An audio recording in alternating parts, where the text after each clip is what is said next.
When you're doing VFX and art in general, you're literally using 100% of your brain power, pure focus, problem solving. JJ Abrams company, Bad Robot, they saw my short film and they were like, oh shit, we have a project that's actually very similar to what you guys did. The first thing is, how am I gonna get the iconic sort of shape of the crystal on the top, right? This is the kind of tool that you could sell on, not Gumroad, but ATMO. When it comes to procedural, it depends on how much do you think you're gonna need it. It's the tricky part is if you let your artist without any sort of guideline when it comes to scattering or anything like that, you end up with artists trying to reinvent the wheel on their side, and that's definitely not something you want. The modeler usually will do the building, we provide sort of a list of tags that needs to be included in the name, like concrete for the material or the description of the object. What we import in Houdini is then something that looks like an Alembic with a DNEC pipeline, but it's based on Alembic. Out of that, we can extract the hierarchy. Based on the name tag that the modeler defined, you can extract the concrete, the glass, and all that. This is the power of Houdini. You become God in a program, just endless. It is true that the content you put out there, you should always have a way to at least get some side income, especially as an artist. Of course, in tough times, if you get laid off or anything, you always have different stream of income. And I think that's important thing to have in these days, just because you can't predict what's going to happen. Exactly. From what I saw, it's very user-friendly and it's like pretty fast to react and upload and everything. I mean, it seems very promising, and I look forward to using it more, actually. We have Adrien Lambert here for another interview with the ATMO website, and he is now a supervisor, CG soup for ILM, for environments, right? Environment supervisor, yeah. Cool. You just recently came from, what was it, DNEG? Yeah, it was just DNEG before. I think I had a bit of history with ILM, like just been on and off and going as a senior generalist. Yeah, doing some gig here and there. That was fun. Yeah, no, you worked on the Last of Us one, right? With all those. Yeah, DNEG, yeah. Yeah, with the procedural, procedural destructions of those skyscrapers, right? Correct, yeah. There was a lot of procedural workflows involved in this one. Yeah, no, that's super powerful. I'd love to get more into those details, but let's just talk about your life first. I noticed that you actually started out as a compositor, which is surprising. So that's a heck of a turn, right? So let's start from the beginning. Like, how'd you get into VFX and art and everything? Were you drawing growing up, or were you just a CG nerd, or what's the deal?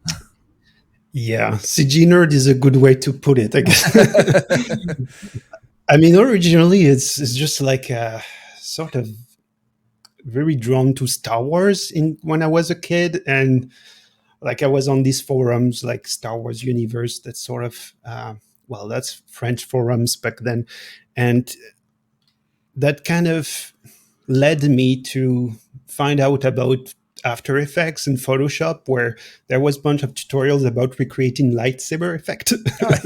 so that's that classic stuff, right? And so it was like 2006, I think it was 2007, and it just like started to open After Effects, got hooked on that stuff, and the more I dig into it, the more I find out, you can just do more than 2D stuff. You also have 3D, and found about Blender and all that. And at this point, I opened Pandora's box. And wait, so you got into Blender before Maya? Yeah, I actually first started with Blender because it was free, and then I found out 3ds Max, and I only learned Maya when I was actually at school at Artifacts. So I was pretty lucky actually to just find out pretty early what I wanted to do in my career, very early on. I was already doing my CG, my stuff when I was 15, and that's where I decided after high school to just go for a CG school in south of France called Artifacts. Okay. And spent like 3-4 years there. Oh, that's cool. I wonder if you started out with After Effects, and I feel like most people start with After Effects as like the gateway drug, and and they watch all those tutorials by what's that Yeah, guy? Um, he had like a yeah, and Andrew yeah, Kramer. Andrew Kramer. And then when he went into the Correct. 3D mold, it was like, whoa, you could do that in After Effects, like the 3D view Yeah, with all yeah, his particle effects. exactly. Yeah, yeah, Cool. So you went over to Pixamondo, I guess after college. Is that what happened? yeah. Pretty much. That's a I nice mean, entry job out of college. it was interesting. That's for sure. I think that was not really my first choice. I think part of it is like I spent the last year at school trying to work on my short film, and within this year, well, you don't really have much time to do your demo. Your demo reel is Mhm. basically your short film, right? But at the end, I think I had a bit of a branding problem. I didn't really know how, what kind of job I wanted. So I really just go ahead and picked whatever job I had first. Yeah. Turned out like, especially when you're out of school, you have like already debt to pay and stuff. You're not really choosy. At least I wasn't about the job. So I was like happy to get paid as and doesn't have to be do any internship, that sort of stuff. So I was just happy doing some compositing for a while, just like first 6 months or so, and then I realized, oh, okay, yeah, that's not necessarily what I want to do here. I kind of missed the feeling of doing CG and having more, I don't know, hands-on on developing your model, Mhm. textures, and all that, not just the compositing part. Yeah. Well, I feel that being an environment artist, you have to be a generalist as well. For sure, Yeah. yeah, yeah, for sure. And the compositing is a total plus. I remember when I started getting became a lot easier to get jobs once I really understood Nuke. And it was just like one of those limitations. And then once you master Nuke, you're like, oh, okay, now you're a true generalist. Okay, you got this.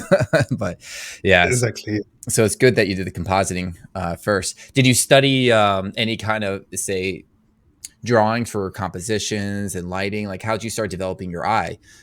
I think, well, at school we had like some traditional art Hmm. to do. Like we had drawing, painting, sculpting. We also had even like more sort of indie short. How would you call that?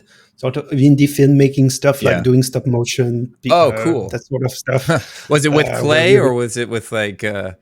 so the first one was actually with this sort of toys that's called, I think, Playmobil. Okay. I don't know if it's the same name in English actually. But yeah, Yeah. it's just some toys, and we were like having to reproduce a scene from a movie, That's awesome. uh, and that sort of stuff, just with toys and reproduce the scene, that sort of thing. So thinking back, it was very fun experience. Like even in the first year, we had to do a sort of miniature work, and it was more like a group work per class. And I think our class was just doing an environment of like floating mountain. I think it's where Avatar showed up, and we Hmm. were all inspired by the mountain, floating mountains and all that. Yeah. So we kind of wanted to create this vibe, but with like a sort of Inca pyramids, Mayan pyramids on it, this Hmm. sort of stuff. So that's the sort of things we would have, and only then we would sort of work on the digital aspect of things with more 2D cores, 3D, and get deeper and deeper into the VFX workflows. If that makes sense. Yeah. No, that's cool. So it's a gateway, just like After Effects. That got you really into Yeah, animation and the tactile part of that. That's probably really fun, especially yeah, doing it with your teammates. Probably. yeah, Yeah. exactly. That's cool. It's I wish I so kept some of my shorts when in college, but I lost them all. I tried looking at like one of my old uh, computers, like where the heck did they all go? And back at the time, you think it's so embarrassing. You don't want to show anyone this, especially if you become pro. You're like you don't want to show anyone your worst stuff, and then you make the dumb decision to be like, okay, let's just throw it away. Probably when you're young and dumb, I mean, it's kind of fun to look back at right? the old art and Exactly. be like, oh, that's where I was. And honestly, like if I probably draw today, my skills are probably very rusty at this point. I can't really draw anything, but having like some Yes, some memento of Yeah. that is pretty cool. Yeah, I wish I had that. That's what I'm saying. Like, it's like, it kills me. There must be somewhere. I'll find it eventually. I hope. Yeah, um, maybe in a old laptop somewhere or somewhere, hard drive, you will find it. especially when you're taking apart computers, you're like, okay, I'm done with that hard drive, and you're like, did I do something with that hard drive? Did I throw it out? Exactly. So frustrating. Cool. So then so how were you able to make the transition from compositor to the environment artist? Because Right. that's that's you basically would have to redo probably going to become a junior. After that. Hmm. Yeah. I mean, either way, I was out of school during any way, and I had already like some shot that involved environment in 3D. It's just like my demo reel was sort of a mess where I was showing some character work, Mm-hmm. some environments, some compositing, some matte painting. So it was a bit of everything really. And yeah, I think I had some trouble sort of finding my brand here, or even like knowing what I really wanted to do. It's only later I find out, oh, actually environment, that's really what kind of passion me in that field. So I really try to apply anywhere and see what sticks. Mm-hmm. So uh, yeah, that was probably not the best strategy, but eventually I realized that yeah, doing environment was more fun Yeah. that I had really.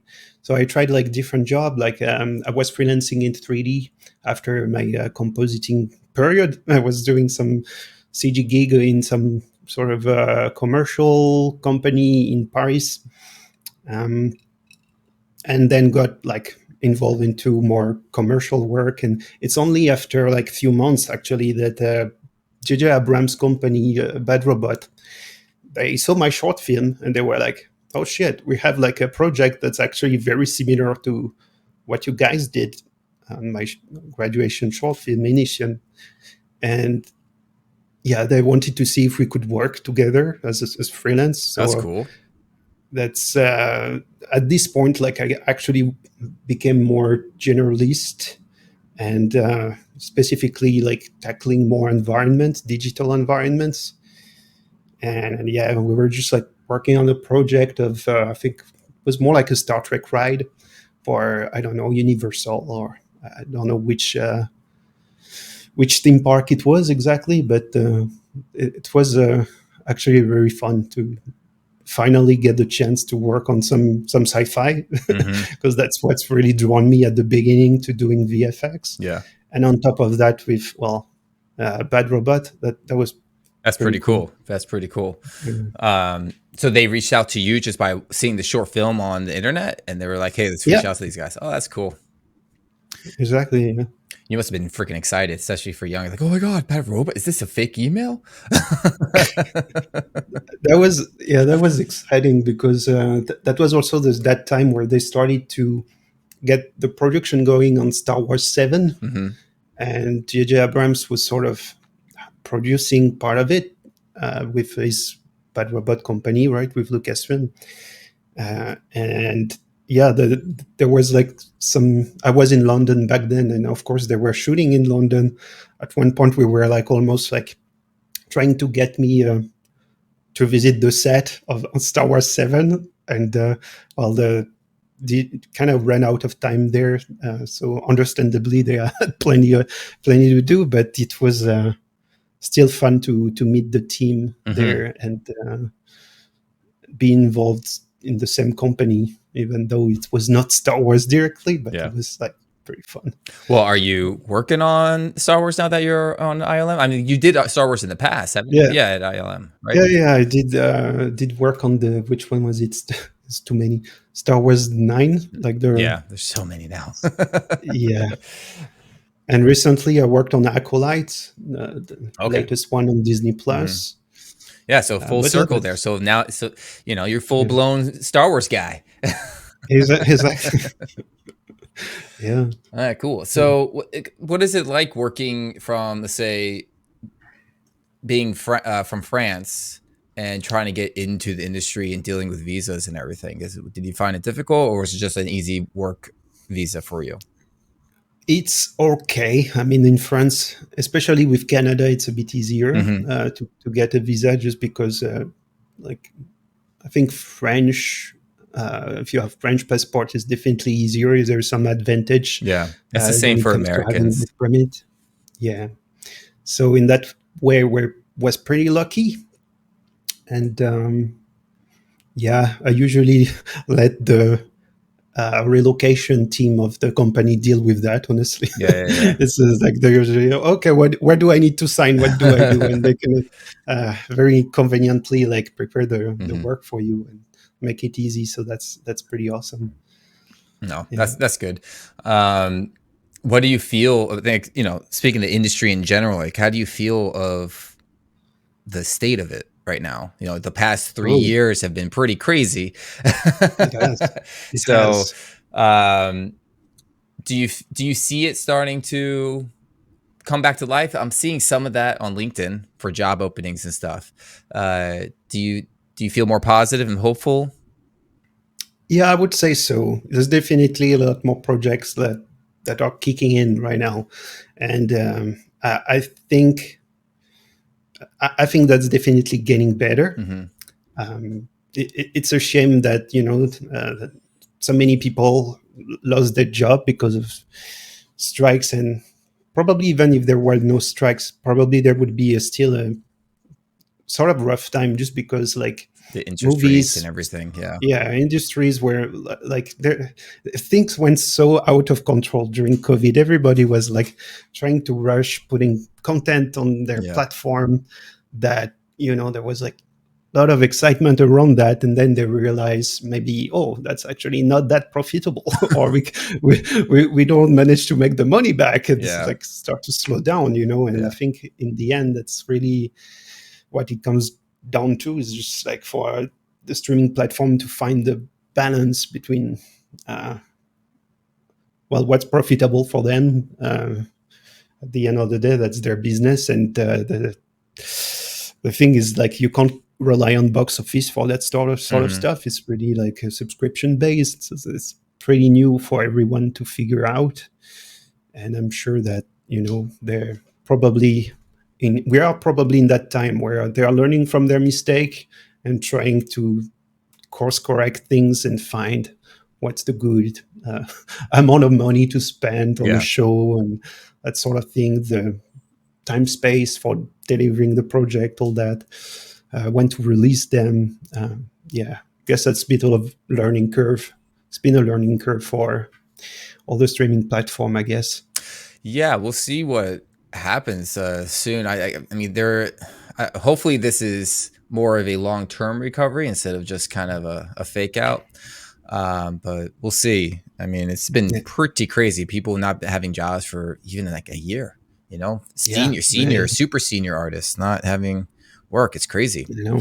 Um, so Yeah, and meanwhile, the people that are in the companies end up pretty stretched on like multiple projects and stuff, which is like not ideal either. If you start to burn out your people, yeah, yeah, I yeah, yeah. think at ILM we were pretty lucky overall. Like, really, like they've been pretty fair with all the employees, and I think in that way they handled the situation very well compared to I think some others. Yeah. I won't That's I good. won't say any name, but yeah, it's definitely uh, we were part of the lucky ones there. Mm. That's good. Yeah, I heard Weta didn't let go anyone during Probably not. that whole time. So I have a friend over there. He There said, "Yeah, is, it's been good." yeah. Sometimes it's the case where if an artist have a contract finishing, maybe they won't extend Yeah, that person. yeah. That kind of happen, but overall, yeah, it's been pretty fair. Hmm. Like all the big studios, well, they obviously have more work coming their way than, let's say, the smaller studios. So that makes sense that they try to keep more people. Um, Yeah. yeah, Do you feel the nerves up? Because you brought up the strikes. So that was, AI related. Do you feel any concerns with AI at all? Or are you excited or are you mixed? it's yeah, it's so early still, and I don't really know if I should feel disgusted or excited. there's definitely some aspect of it that I think are encouraging. Like, okay, what's going on with Gaussian splat and all that? I think it's really interesting. Like Hmm. having like ways to make like a sort of improve photogrammetry. That sort of stuff is I think it's genius. Hmm. Then when you have other aspect of like, I don't know, companies basically stealing art from artists and to do to steal their job, basically, I Hmm. think that's pretty shitty. And I Yeah. can see how a lot of people feel betrayed by the internet and in that way. And yeah, I don't feel great about that, to be honest. Yeah, I mean, this is the thing, right? So I remember when AI first started coming on, and it was like, okay, these are some interesting, cool tools to speed up my workflow, right? And that's Mm, all it was. And then these little, yeah. you know, gimmicky concept-y painting things came out. You're like, whoa, that's cool. And then you start realizing, oh, they're stealing everyone's image. Like you just thought it was what they were doing before with AI. It's just like somehow, I mean, doing machine learning, Yeah. you weren't thinking about how it was actually making it. But Gaussian splat, I doubt they're stealing from artists for that. Um, so yeah, Mhm. it's definitely a mixed bag, and I think there's there's I mean, one side's heavily biased on both for sure. One is like get rid of it all. The other side's like let's just do every single thing with AI, not even think about the consequences or anything. But having it as a tool to speed up our workflow seems the most realistic way of it going. I personally I think mean, I AI is a agree. giant bubble, but and it'll probably go back down to an area of like um, how it can be actually used as a tool and also used ethically because now you have all these Mm. lawsuits with copyrights going Yeah. on, like with the music And industry. And China, I think, actually won a lawsuit with the AI. So those are that's the big guns are coming out finally. Yeah, and I think that's why I think most major studios in VFX try not to use any like AI that comes from internet, or at least without any legal consultation, Hmm. and making sure that it's bulletproof and you can't uh, have any sort of bad repercussion. Yeah. That would be definitely bad PR for a company to use stolen work or that Hmm. sort of things. But are you guys Uh, using any tools over at ILM for that AI utilized, like Gaussian splat, like you're saying, or maybe like is it in-house kind of machine learning, like what Nuke has, right? They have their machine learning yeah, nodes, and Houdini has those. I mean, there's definitely some. I think I'm not even sure if I can talk Yeah, you about probably that, but I can't. think Yeah. it's pretty public. There are some stuff that public knowledge, like yeah, Disney has always been sort of working on some um, internal AI sort Hmm. of development. Well, they did that the crazy Manoa, or I think it was the movie Manoa, right? Manoa, that girl in the water in the beach, and they created these amazing clouds. And Oh yeah, Disney had to oh create yeah, some AI yeah, thing where they had a bunch of artists sculpting shapes of clouds, and then they had AI study those clouds and make a render that would render it in like seconds or something.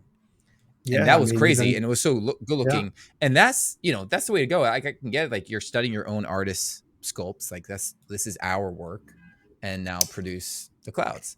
Um, so that's internal. I wish I had access to that. That would be nice. yeah, Render clouds in exactly. seconds. That's pretty dope. I mean, even the work they did at Pixar on Elemental, I don't know if you've seen that breakdown where they show how they approach the simulation work in there, like for the stylized of the fire people and all that. Hmm. It's like, I can't remember what's the exact name, some sort of neural system Yeah. thing to basically take a pattern, an image, and based on that, apply it on the simulation to stylize it, that sort of thing. And the result is really remarkable in the end in that movie. I think this 3D animated movie doesn't have enough credit or recognition because it's pretty impressive both artistically and technically what it managed to achieve there. Hmm. Um, yeah, And then kind of felt bad. Like even at the VS, it didn't have any like. I don't think it won anything.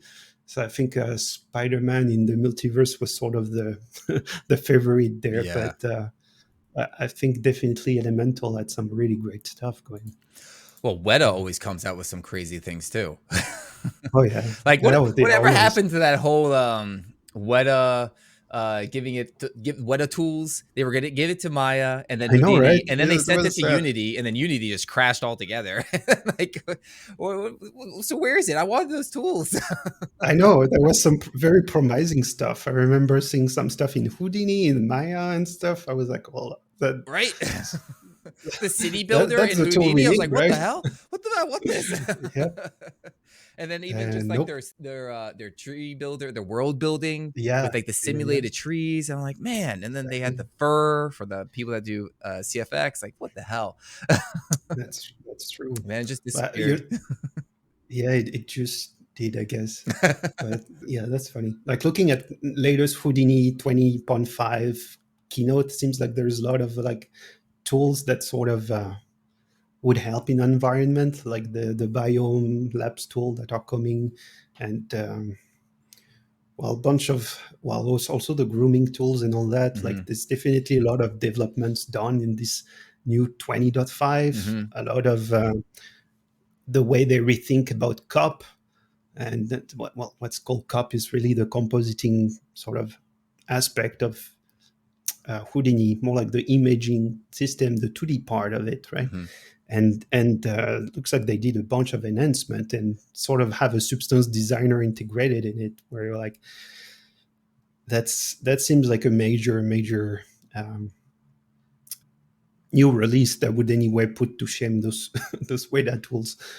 But Yeah, I don't know too much about the cop. I saw that I watched the trailer and I saw this like compositing kind of thing. I was like, what is this? Like, is this what people are talking about with cop? So, yeah, my whole concern or issue with Houdini was that it's not super artist friendly. hmm, I work in it. I do some, I just basically take bits and pieces of tutorials and other random things, and I somehow figure out some tools that I just make for myself to then be used in to export out as like an asset or something in Maya. Or yeah, fair enough. I um, mean, sometimes it's all you need, right? yeah, but I wish I could just do everything inside. I mean, I do to a point. I'll set some things up, but I definitely need to get try to build a full set in Houdini, and I just wish it was more artist friendly. Um, Yeah, that's yeah, yeah. that's the thing. Just the fact that you want to do a quick scatter, like you had that scatter tool Hmm. that you built. Are you still using that for an For instant my for personal your work, yeah? yeah. Do you use it? Do you use it? No, I mean like for like at ILM, or do you use their tools? Or their tools like even crazier? Oh, yeah, I would use their tool. Yeah, looking back, I think at one point I tried to sort of replicate some similar concept, but in the end, it's also the way you translate with the pipeline and all Yeah, that. Well, that's true. something that work at home might not work Mhm. for big company. So yeah, it really depends. Yeah, But yeah, I still do use it quite yeah, often. Otherwise, on my side, uh, yeah. No, it's yeah. cool. Do you find uh like there's a lot of hours that's spent inside working, the crunch time and everything. And then on top of that, you have your whole YouTube channel. Mm, That's what do you have, like 30,000 subscribers on it or something, like a bunch of subscribers on mm. it. So that's a lot of time there. So do you find yourself just burnt out a lot, or do you just love it so much still that you're not getting burnt out? Or what do you do to help what do you do to help yourself to not get burnt out? Right, right. Um, yeah, no, that's a good question. All right, so we got cut out there for a bit. Stupid internet. But you were just mentioning that your YouTube is offline. You removed it. So why'd you end up removing it? Because I actually do now remember you posted on LinkedIn saying you moved everything to Gumroad. So I'm curious about why that transition. I mean, there's multiple reasons for that. I mean, yeah, like you say, there is the Comrade aspect of it. I think part of it, money wise, is just like financially. That's a little bit more interested if people are willing to pay, let's say, a couple dollar for let's say, watching a full course.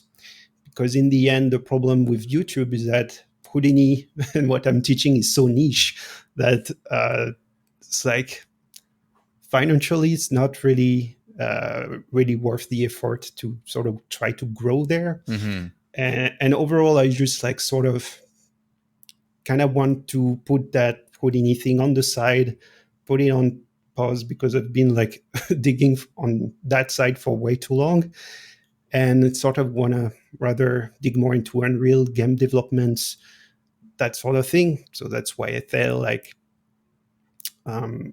yeah, definitely putting at least the YouTube on pause for a while. Like it's not removed; it's just offline for a bit. If I decide that that's something I want to continue, I will re-enable it. But for now, that's just like I feel less pressured to put any content or reply people that might still have a lot of question, on a daily basis about any videos I put out there.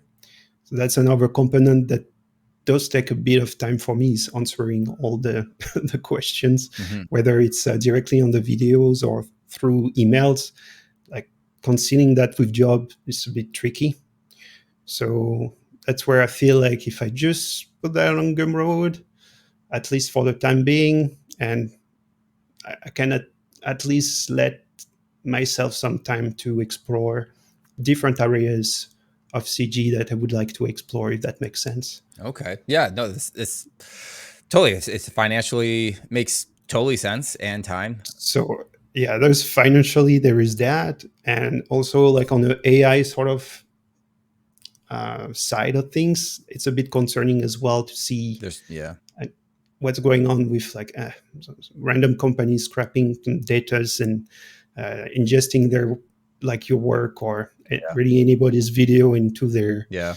their AI without any consent. So that's something I mentioned earlier. That's kind of feel like a betrayal For from like creators. long-term users and creators. Yeah, I mean that's definitely not kind of why I sort of wanted to invest myself online at the beginning. Like as I said, when I joined, when I learned VFX, it was first through online community. It was more in the idea of sharing knowledge and learning from people. That's how I got started, and it was an important aspect of my life for a long part when I was teenager, because like especially growing up in France in like middle of nowhere, you could have the opportunity to connect with people that share the same passion than you. And I think that was great. And same for during COVID, where I actually like get the chance to develop the YouTube. I could connect with people and sort of share anything that got me excited about CG and stuff. Mm-hmm. But just the fact that there is so much like, I don't know, sort of threat with AI, anything like that, that's still very sketchy Yeah. ethic and stuff. I'm like, I'd rather take some step back and see how things unfold, if there are maybe some ways to avoid that, that sort of things. Yeah. So So that I mean, that's, I guess you'll like my site, and I'll get into that for for specific reasons related to that. What made you choose Gumroad over ArtStation of putting stuff on there? mostly Gumroad, I already had something set up, and it's there's like for tax reason and also like in terms of fees. I think at this point for me, it's just more interesting to use Gumroad than any other platform, Mm-hmm. because some of the platforms that could take up to 20-30%. I mean, ArtStation, maybe since it been bought by Epic, they probably reduced um, their their fees Yeah. quite a bit, I think. Yeah. So I think if I would need to start again, maybe ArtStation would be an option. Mm-hmm. Um, but at the moment, Gumroad is the lowest sort of fee Mm-hmm. that I get, and I don't know. I feel like they did a good job at improving the platform, responding to users' feedback, and I would rather encourage that for now. Okay. Yeah. So Little competition here. Yeah, ATMO, so it has protection from AI web crawling and scraping. that's great. So I put 2 layers on there, and I'm still looking into more layers of protection. And I also even have a button on there that reports AI if someone's uploading images that's just completely AI and stuff. To me, I'm just like, you're not going to get a job if you're just doing AI. Like the whole point of the site is to encourage people to, what you were talking about, help people out and learn from each other and Yeah, build that community again, because back in the day it was all about forums, everyone would talk in the yeah. forums, share stuff. So I am also um, building, I'm almost done with it, but I'm building a marketplace for users to be able to sell their stuff on their site. So it would be good to pick your brain on reasons why you choose Gumroad Fair a little enough. bit more Fair to enough. try to entice people to use Atmo. But I mean, to be honest, I'm really happy to support any like new business mm, like yours that try to make things more ethical for users, and I think in that sense, I'd rather use that than let's say multi a billion fucking dollar, million yeah.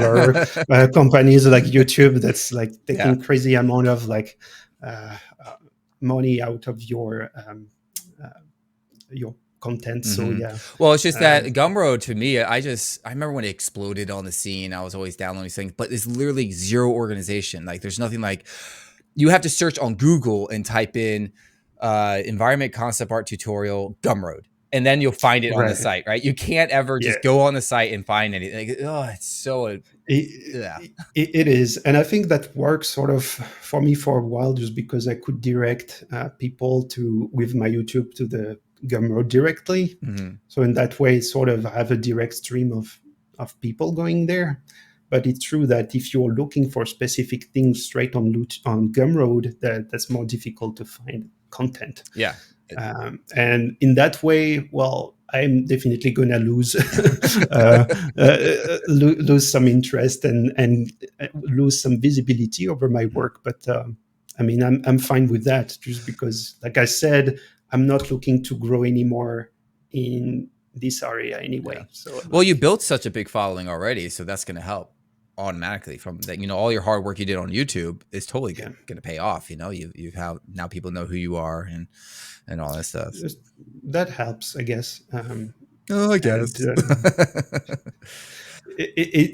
I think, yeah, you have to also take in account that even though you number seems high, most of the time it's just like a percent of the people that's just going to react to your marketplace Yeah, I or heard or anything else. the numbers are Most like people three are 3% or something. It's like a really good number. Yeah. exactly, yes. So if you have like people like buying one stuff during the week, you're like, yeah.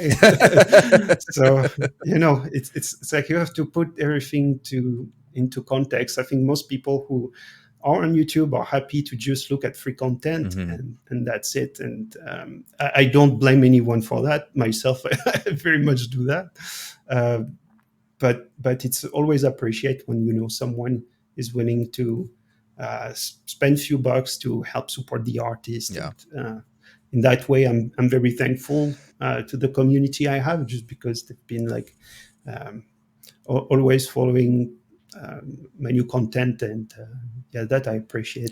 Well, it's crazy that I just recently saw some artist or someone on X, which was Twitter, so I'm trying to say X, Right? Yeah. post saying that he thinks it's messed up that artists are charging for helping out students, tutorials or mentorships, and it's like, bro, time is money. I'm sorry, It very is. No, that is so true. I mean, like so much work is being put into it. And then he's like, well, back in my day, people would just help out for free, um and it was a community and I didn't have to pay for anything. And it's just like, well, now I'm curious, what is your skill level?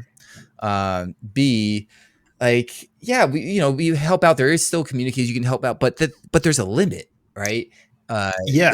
Oh like yeah, I'll yeah, give for sure. I give free advice all the time on Discord, but there's a limit. Like if I'm more time is being spent, it's like, yeah, make your money. Like what that, especially now during inflation, which is just fucking evil. Hmm. Like Oh you yeah, have yeah, to for do sure. like they say, oh, unemployment rate is at a certain point. It's like, bro, people are having 5 jobs like, at once. So it is what it is. So and people have to, you know, what's the word now is hustle, which I find annoying. Exactly. It's just you shouldn't be shaming people trying to make money for something that they work so hard to get good at. Like it's crazy. I Like it mean, blew my mind. The I mean, fair. It's so true. I mean, myself. Well, the way I started, I didn't necessarily aim to, be on YouTube and be like a fucking like making a lot of money out Mhm. of it. I was just happy to make some money, Yeah, but I just with that, I was happy. But it is true that the content you put out there, you should always sort of have a way to at least get some side income, especially as an artist. Like, of course, in tough times, if you get laid off or anything, you always have different stream of income, and I think that's important thing to have in these days, just because you can't predict what's going to happen if exactly. there's another strike, that Mhm. sort of thing. That can be a safety net, and that's something that helps you. Um, so I really encourage artists in general to just like put their work out there, and maybe just like sell project files, sell anything, just because on the long run that can help you, get Yeah. that can really help you to just live decently, and maybe save for bigger projects. So Mhm. that's Well, you yeah. have like I interviewed Joffrey recently, and he actually just saved up all his money and made a an indie game. So he Mm. had taken 2 years off. So I'm just like, you know, if you are working, you know, you can make good money working Yeah, VFX of course, for sure. of course. But you know, you also have other dreams. A lot of people or other Oh yeah. aspirations. It's like, well, you can make some extra money. You can now save up a lot of money as well to do what you want to do. It's like Yeah. life is an adventure, and it's not just like, oh, I hit this one thing. You want to check out other things. So It is, and to me, it's like a game also. yeah, It's no, it is. It literally is a game. Like, are you playing it's the a, game right or not? Like, that's it. it is like I used to, as a kid, play those games. Like, I don't know if you know Roller Coaster Tycoon, Mhm. where you'll build a theme park Yeah. and sort of try to attract people in there, get your park to grow, get some money, and all that.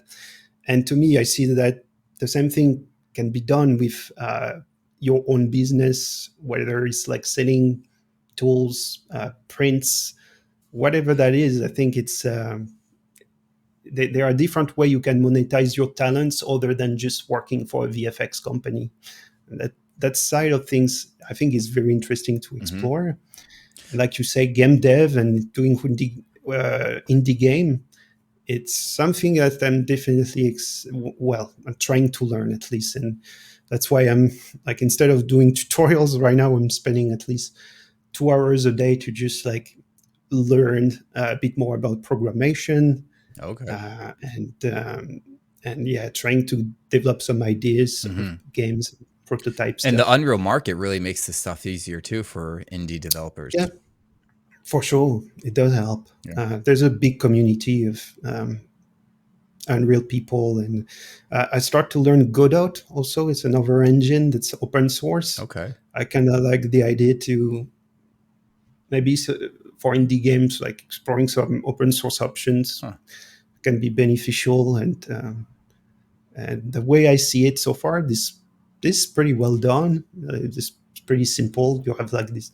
Well, I'm not gonna go into it Yeah. because that's not really the theme of the video. But yeah, there's definitely other options than Unreal or Unity that are going on right now, and it's interesting to keep an eye on that. I think it's pretty exciting, at Okay. least for a nerd like me, to keep an eye keep an eye on No, that. definitely. Yeah, I've always people in my circles, they're always like, "Yeah, I got this indie game idea or just this game idea," and it's like, "Well, but you know, it's that financial risk that they have to take. It's like they have to leave the job. Is there's always competition of if you sign a contract, you can't do anything competing, I especially if mean, you that's the work in the game thing. studio. So you can't do that. Yeah, that's tricky if you have like some kind of contract with non-concurrence and that sort of Hmm. things, right? But in general, you don't have to invest a lot of money to put your indie game out there. I think from what I've learned so far is mostly like you try to make a very simple game, just go through the process of publishing. Well, first creating it, publishing, marketing it, and once you're there and you kind of have an idea how this works, you can go to the next step and build up complexity on your game and prepare a next one to be more ambitious. But you don't have necessary to quit your job for that. You Hmm. can just dedicate 1 hour in the morning or after work, do that for a certain period of time, and just give you a little challenge. And Yeah. Yeah, no, I think people just need to take chances, a little nervous, which I understand, it's you're comfortable. You're like, whatever, but I get it. yeah. I, Um, I also understand people who don't necessarily want to, do more work after work yeah, or exactly. before, It's and just exhausting. like, You just want to sit back, turn off your of brain, course, watch the movie or play a game or play a yeah, sport, do something else oh that's yeah, just completely exactly, unrelated. Uh, no, I yeah, get it exactly, man. because it is Uh, like people don't realize how intense, like when you're doing VFX and art in general, you're literally using 100% of your brain power, pure focus, yeah, problem yeah, solving, and it's not just like a typical job. Like you are thinking about everything you're doing. It's not just, oh, I just made this pretty image. It's like, no, there's a reason why everything looks like this. Like, yeah, so it's, yeah, yeah. no, 100% there. And I think that's the thing. Like, since remote work, it's also a bit more. It's not more challenging, but to some extent, I feel we work more than before, just because now, on top of being in a meeting, you're sort of also half following the meeting and half working on something at the same time. Yeah. So it's like you are like your brain is literally like divided into multitasking and plus trying to follow both, or replying an artist while it's like Yeah. you're in meeting, that sort of thing. So it's like, yeah, like you say, constantly active, like 100% using your brain there. It can be exhausting, and sometimes, yeah, I just do like I can't wait to just do nothing Right. Yeah. after work, just walking my dog and I going know. to the gym, that sort of thing. Yeah, I try to whenever something's processing, I just do a quick lap around my block of walking outside. And now I've That's started to good do it idea. barefoot to try to ground myself. But Oh, okay. um, That's a good I'm idea. not in the city anymore, so there's no needles. Great. That's good. No broken glass. I'm good. It's clean. I can go barefoot around where I'm at. I won't take this chance in Vancouver No. just because it's a bit too Too sketchy. sketchy over there. All Yeah. right, so let's go on to Atmo. I'll share my screen and check out the site and Sure, check yeah. out your artwork. Yeah, let's do that. Yeah. Okay, cool. So this is atmovfx.com, the website. So for people that don't know about it, currently it is a website that is dedicated to everything environment artists, and I recently have extended it to FX artists, so simulations, explosions, and stuff. But it's organized and separated from the two, which you can see up here. And it's like ArtStation, but more organized, not as chaotic. Like I open up ArtStation, my brain just cramps. Like it's just too much. And forever, I just, as a map painter, I wanted to find some badass map painting out there. It's just so hard to find in ArtStation. So they get, environments they never really show up on ArtStation so much. So that's why I started this to begin with. And like I said earlier, it has AI production from web crawling and scraping. And it's organized through, you can filter it through skill level or experience level. So for recruiters out there, you can check out your senior arts only, student, junior, mid, and everything. So the home screen, all this will be, starting off with just senior art. So I organized it by latest. So this is just your work. If you just uncheck that, it will be random art in here from different categories, which you can see up here. I won't go through the list of them. But I'm actually going to take all this out here and lay it out here so people understand it more of what's going on. And I have anonymous income survey for people to make that grow and kind of figure out what's the potential of money you can make in the industry, so we can help you in negotiating. I have no idea who posts in there, so that's great that just continues to grow to help the community out. I had mentioned like I have a marketplace, but currently it's just the products page is stuff that I upload, but that will be changed soon to where everyone can have their own marketplace, and then blog posts, everyone gets access to write their own blogs. And with the marketplace, though, you'll also be able to organize it by experience level as well. So if you want to make sure that it is done by like a super, experienced artist, and it's done properly, like, you're building the set properly or anything like that, then it'll be more reliable. So yeah, down here you can check out the values, black and white values of all the art to learn like the values of all the pros out there, because value is super important to make an image look great. Yeah, so that you got that there. You can add images to your reference. Say you have a project, you're like, okay, I want to add some, make like a reference board. You can just add images to it, make a new folder for whatever you want, and search everything in there. So let's go and check out your artwork. I'll be expanding it soon to other departments. So creatures and characters are coming up next. I got some cool interviews lined up for that and some cool artwork for that. And then I want to do like compers, since compers don't have anything, animators, get them out of it. So it'll just all be still organized. They won't be mixed in with each other.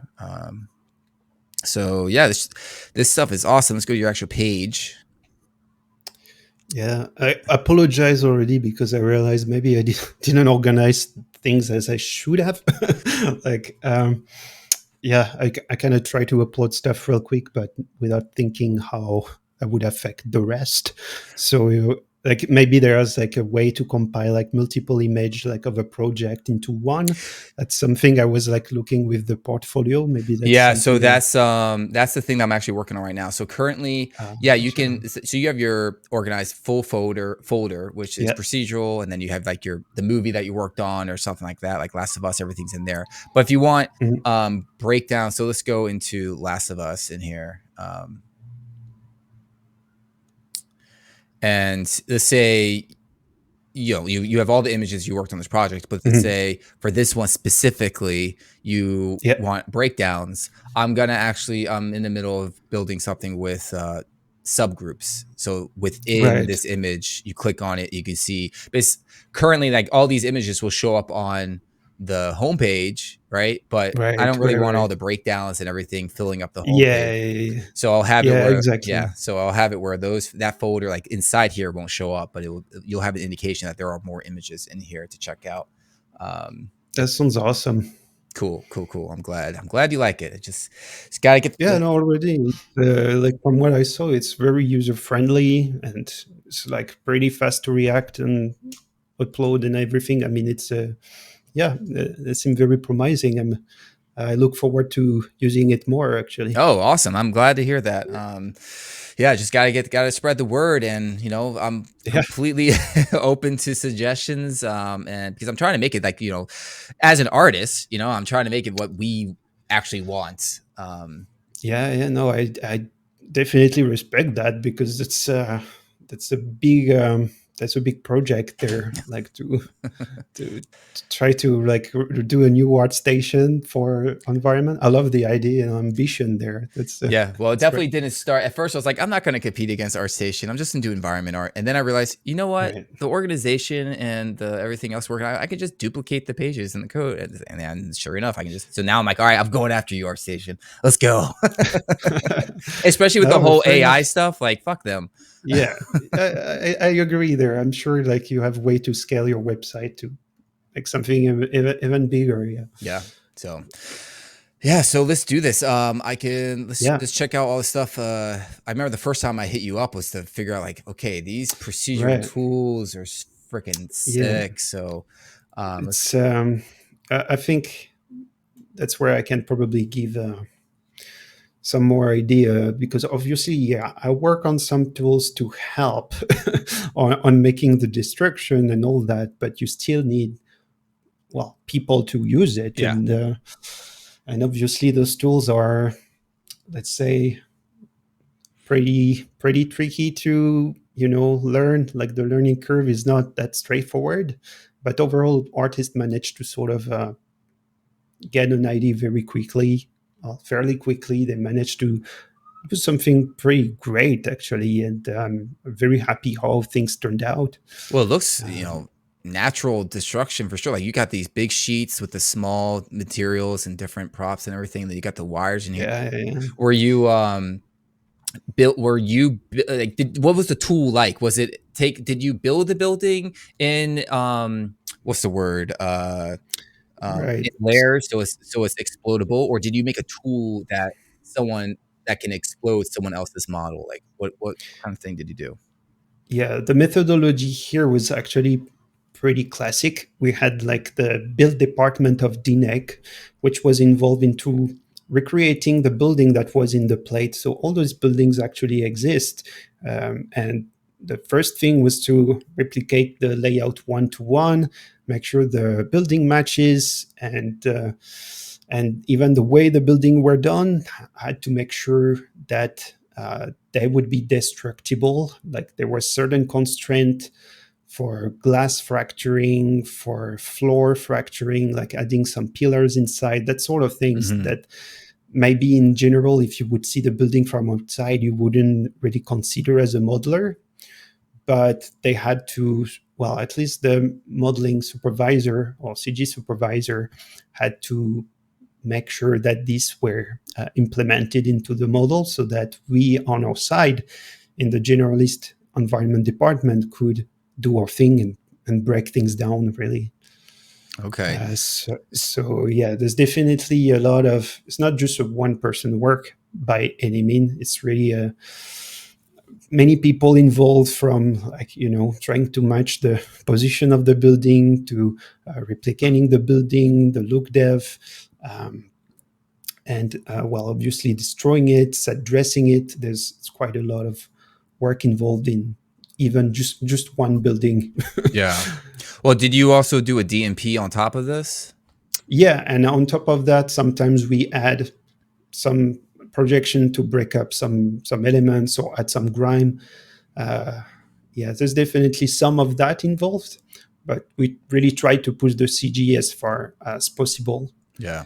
And I think that was always the approach in general when it comes to those shots. We're trying to nail the CG first and do some minor uh, paint over if anything needed some improvement, last minute upres, or Hmm. anything like that. Yeah. This is the kind of tool that you could sell on not Gumroad, but Atmo that I would love to get and grab. Fair uh, enough. I mean, so when for let's say the building, for instance, when you is this built in? Did they build the buildings in Houdini or is it Maya? oh, I think they built it in Maya, Okay. really. And then were they Trying to. applying the shaders already individually, like the glass shader and then the pillar shaders and the wire shaders? And then they brought it over to Houdini as a like what USD or what they? Oh, but what we did here was really much more simple than that. The modeler usually will do the building. We provide sort of a list of, let's say, tags Okay. that needs to be included in the name, like concrete for the material, or the description of the object. Well, ideally both, like pillar concrete or window glass or that sort of thing. Get the idea. Hmm. And well, what we import in Houdini is then, well, something that looks like an alembic with a DNEG pipeline. It was sort of something else. I can't remember the name, but Hmm. it's based on alembic. And out of that, we can extract the hierarchy.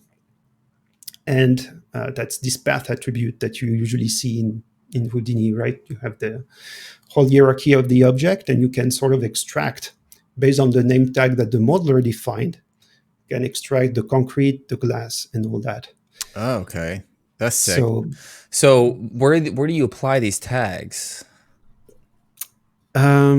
Is what do it you mean? Sorry. where do you apply the tags of each? Like if the modeler's going there and he's naming, let's say, a group, he's Yeah, calling it concrete, and one is yeah. windows, and he's calling it windows.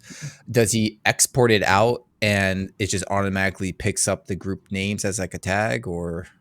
Yeah, it's basically like Houdini is looking through all the things in hierarchy that look for a specific name. If you sort of define the split like how do you call that? Like a wild card, Mhm. uh, this little star thing, and you say concrete is going to look for all the elements that have concrete in the name.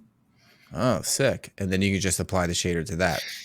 And you could apply the shader to that, and not just the shader, you can apply some physics to it. That's what the template, more than the tool, because it's really a bunch of tools put together into a big setup that then the artist use to sort of drive different aspect of it, of the destruction, whether it is procedural or procedural mixed with some simulation, that sort of thing. Oh, okay, cool. So your tool would work on the pillars, and then the tool would again work on the tag of glass, and then Yeah. okay.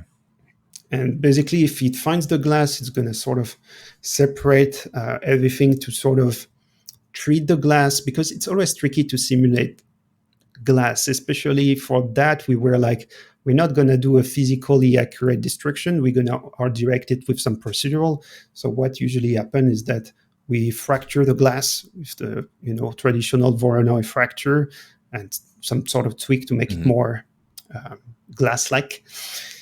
And we're basically based on the geometry of impact of the destruction.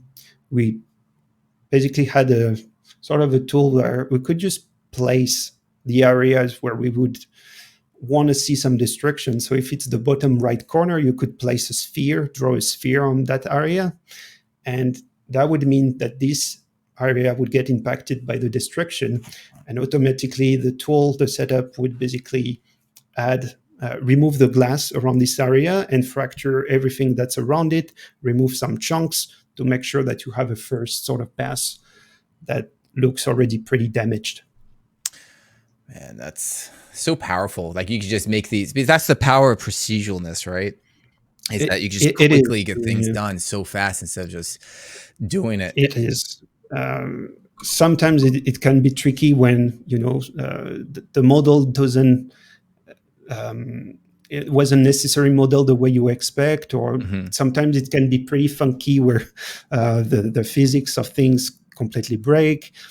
So sometimes, yeah, it can be a bit time consuming, and usually it's due to some like intersection of mesh that's kind of messing up Mhm. simulations, or sometimes it's just like if you have a typo in the hierarchy, then it means that some stuff not gonna get picked up properly. So it does require like understanding of the setup to make it work and And to does fix it, it. so since you have the tags for, let's say, the pillars or the Mm. columns or whatever, then Yeah. you tell it, okay, well, use physics to break it down and everything, but does it know to interact with other materials that aren't connected to your tool, or?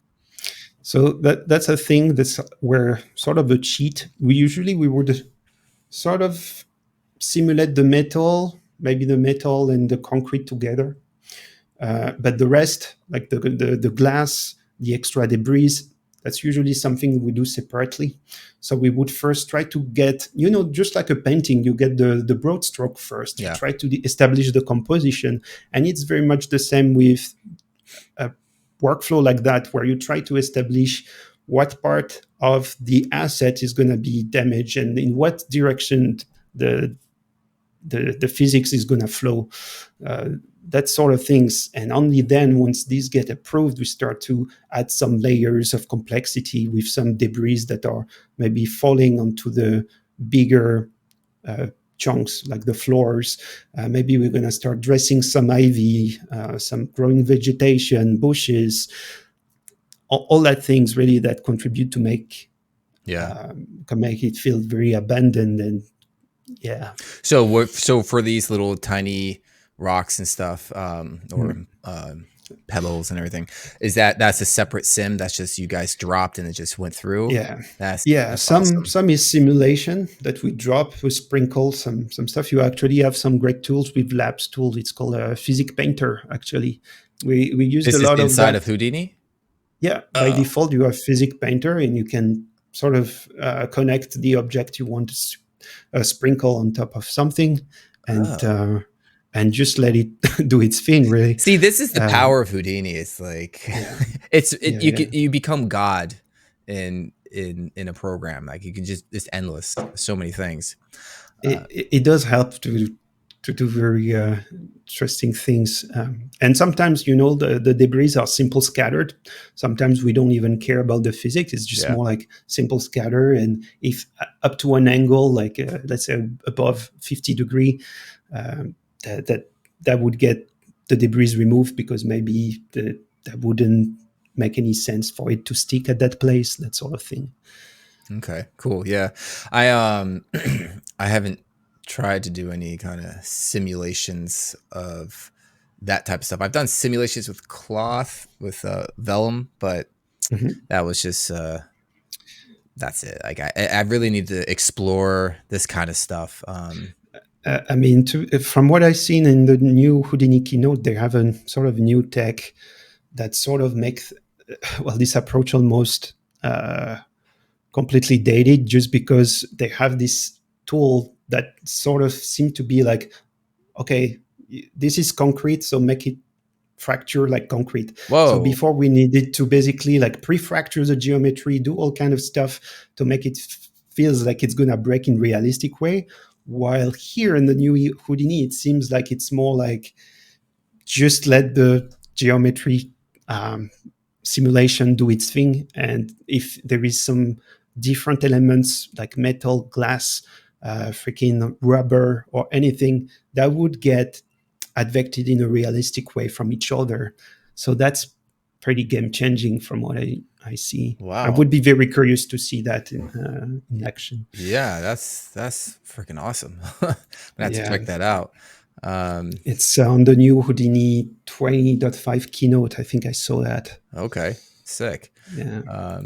All right, so let's keep on going. So my the site also has unlimited res, so you can just get these Yeah. super res. So if I was to click on this again, it would zoom in even more, and I could like pan around and stuff. Mm. So there's no limitations there. So tell me about this. What happened with this shot? So that shot was a pretty big establisher that we had to start pretty early on. Like, that's one of the iconic sort of shot that was in the game, obviously, that needed to be recreated for the need of the TV show. And the way we approached that, well, there was like a plate with the character in the foreground, and this even the pastoral in the middle was shot. But some other stuff, like, well, the ivy and the All this piece of destruction wall. here was that's plate. No, that's all CG. Okay. Basically, just behind the foreground house, it's all Oh, okay. CG. Even the foreground ivy, the extension of the wall, that sort of ruin, is basically CG. Okay. Yes, it was like, yeah, a pretty big build just for a shot, but that was definitely worth it, and we reuse it in different sort of angles as well. So Mm-hmm. yeah, that one, like every building, like the one that's right behind this, what we call the State House, and on the right side was a building that was tackled by one artist. We had the sort of pinkish one on the left that was handled by another one, and the more foreground stuff was handled more in a DMP approach sort of way. So there is definitely a mix of all different techniques to get the shot together. So the vines on here, is this all CG or is this DMP vines or is it just It's CG? all CG. Yeah, Yeah, yeah, that's great. yeah. Do they That's have their part of the. what was that? I was going to say that's part of the kind of dressing workflow we had, where after the destruction, we dress some rubble, then scatter some vegetation, bushes, trees, and then grow some vines on it. So Mhm. that's, yeah, What whole thing. was its proprietary vine generation, or did you guys like get a tool that everyone can use for vine generation? It, we did use on this one like a tool that anyone can buy, really. It's called Okay. IV taming. I think I used to make a tutorial about that one, and it's a great tool developed by Mark Chevry, It's called and that's IV what now? AV taming, IV. TAMING, I think. Okay, IV taming. Yeah, IV and Yeah, then taming. Cool. For taming, yeah. Houdini. That's cool. For Houdini, yeah. That we sort of rely on that, and sort of the advantage of it is that it kind of export a point cloud for the leaves and the curves for the branch.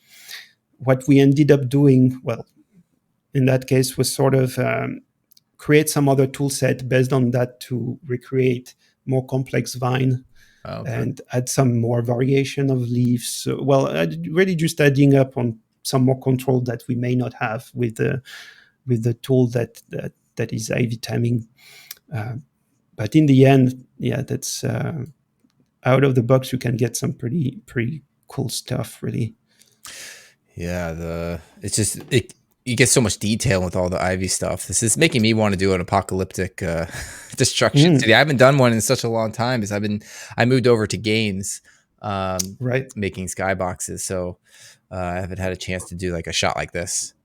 So it's Mm. like, shoot, now I need to learn the tool in Houdini, and yeah, I uh, mean, probably there's some equivalent in Maya or 3ds Max to kind of generate that sort of stuff. yeah, In the end, it's really whatever does the job. yeah. The advantage of having it in Houdini, though, is that we could kind of, well, make it sort of pipeline compliant and really use that to create maybe some preset, some stuff that the artist could reuse Hmm. and sort of easily reapply, as long as you sort of define the area where you want your IV to grow. Sort of use the tool to make it grow, and yeah, that was pretty much what it is. Hmm. Was this stuff down here, was that simulated as well with destruction, or was that hand placed? There's some hand play stuff and some scattered Mm. elements on that. Yeah. So like how many assets and elements did you have access to for scattering? Like since you have a whole team of modelers, did you have just endless Yeah. amount of variation for that, or Mm, that's it's tricky. Sometimes it's very much like a gen situation where we end up like creating some of our own asset real quick, scatter them. I think the artist in this case, Davide Binello, was really brute forcing things by himself and, and trying to come up with a scatter and a broken structure that would fit with the concept that we developed at DNEG. that's cool. Yeah, this whole shot's really cool, man. Good job. Good congrats on this whole show. It all looks really I mean, great. it's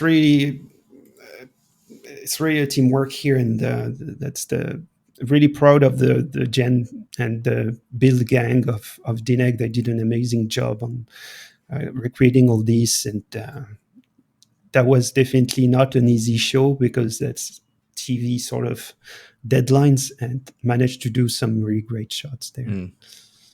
It's funny. I was on a project once where they had vines all over the building, and I'm just like, guys, those vines are way too big. And they're like, what? It's like, yes, it's like a leaf is the size of my head. Like, what are you guys are? Yeah, it's actually often the case where we end up like having some pretty realistic size sometimes, but sometimes it's just whatever does the job, right? Yeah. But in that case, the tricky part was you can kind of see that the bottom of the building had some pre-made dressing during the shooting. So the problem was extending the vines there and trying to make it sort of match and stylistically doesn't seem too different. But it's always tricky just because it doesn't seem like a really realistic growth. I'm pretty sure like the team on set was like under pressure to get like something done, and it's like I would do it in CG. I would not choose to make it grow like that, to be honest. But well, I guess we just needed to do the top part and make it blend with the plate, and I think that's the artist who worked on this one did a great job at this. It's Anna Kutnika, who was environment artist at DNEG there and very Houdini oriented. So on that, she really managed to kind of not only art direct the thing, but like drive it to the final line by herself. And it's just, Nice. That was great to have her on the team. So was any of this matte painted? Not really, actually. I don't think there would be much, maybe some broken windows, if anything. But most of the IV and the building itself has been like completely done in 3D in that case. It's always cool seeing vines and stuff. It's like one time when I was working on that shot I was just talking about, I had to actually take the vine element that they had scattered, scale down, and then just duplicate it around everywhere and then paint the lighting on it myself because they just were just so off. But yeah, no, it's cool. So is this simulated, this explosion in here? Or is it sculpted? It's sort of a mix of a lot of things. The artist in that case was having a base of 3D and try to get away as much as possible with the 3D because it was then lighted to match the plate and all that. And client also liked to iterate on that and suggest different things. So we mostly try to do it in 3D and then like add up some last detail touch up in DMP. Yeah. In that case, for the walls and everything, it was a very clean building that needed to get destroyed. And the artist Ran Carlos did a pass of matte painting to add some grime, break some windows, that sort of things. Also, I think he reused some of the tools for the destruction to sort of get fairly realistic broken windows. And also use, the tools we had for IV, all the setups we had to sort of create this variety of vines because, in the tricky part was mostly gaining a sense of variety within those vines, having some dead ones, having different style of IVs, where one we call the devil's IV because it's a different shape of leaf. Actually, that's a bit more green and darker. Well, there's another sort of more generic ivy that have like brighter leaves, and that's all the sort of intricacies that we tried to develop for the show here. And this shot was basically establishing the workflow, and that's probably the first one that got approved to sell the look of The Last of Us. So that's the key point that you said, the variety, the variation in is what sells realism. So like even just if you look at this, for instance, just this pillar, you've got the dead vines, which gives that gap of area of rest and everything. And then you have the leaves coming in, but then you even have purple roses there. And then it seems down here it's healthier and more green. So you guys were thinking about, and they're thicker, and then it gets thinner and thinner and tapers off. Exactly. And that's, if you were just to use just these and generate it everywhere, it would look CG essentially. It would, yeah. And that's where actually, like, sure, I helped making some tools and stuff, but in the end, it doesn't take away that artists really had to use those tools in a very smart way to convey this feeling of realism and like weathering. So I think that shot was pretty important to define the look actually. Yeah, no, it's really nicely done. It's a shame that if I guarantee you that the general population watching this was probably like, "Oh, dude, that was the whole set, man. That was the set." Because it's invisible effects. Yeah, exactly. But because they're out there like saying, "Dude, there's no CG in anything now."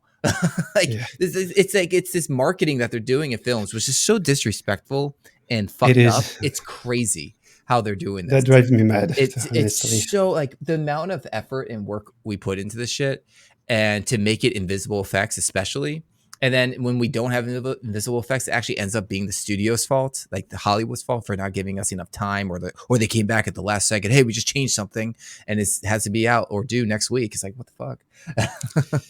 So It's pretty ungrateful job, that's for sure. it's crazy, and you have all the people in the credits, and you don't even get everyone on the credits to begin with. No, that's true. So it's just like, man, they show some respect. Like, for God's sakes, like the actors going out there saying there's no CG, the directors, there's no CG. It's like it's like it's shocking. I can't just it's really just like, come on now. Like, you really think that they built every single thing? Like, sure, maybe like they built some, but then you have so much more. Like, at least even if it was 20% CG, it's like, give some credit. Like, say, yeah, we did a lot of on set building, but then, you know, we still touched it up with some CG. Like, give us something. Don't just say nothing. Like, oh, no CG at all. Like, that's a thing. Like in a case like that where the building in the background is real, so well, we shoot for real, but that that doesn't take away that there is some CG extensions and a lot of and it's not redoing. even full blown CG. It's like there's still a lot of comping. And hey, little lady, we probably made you prettier too. Yeah, with for beautifying techniques and comp percent too. Like, God, yeah, absolutely. so annoying. Yeah. Anyway, I mean, that's my little rant. This is the conversation that a lot of matte painters get a little worried about. Is that back in the day, this whole extension would have been pure photos, DMP, everything, right? But now CG has gotten easier, lighting's gotten easier, and I say DMP artists have to be generalists now. Have to know how to do basic modeling, understand lighting, and then understand comping. How much of this was just full CG versus DMP? Yeah, there is in this shot quite a strong base of CG, just like for like at least the middle ground. And the closest building you see that are destroyed would be CG. That's not necessary. So like here, this building CG. Yeah, correct. Sometimes we reuse some buildings that were appearing in some other sequence and sort of reused conveniently to dress the shot.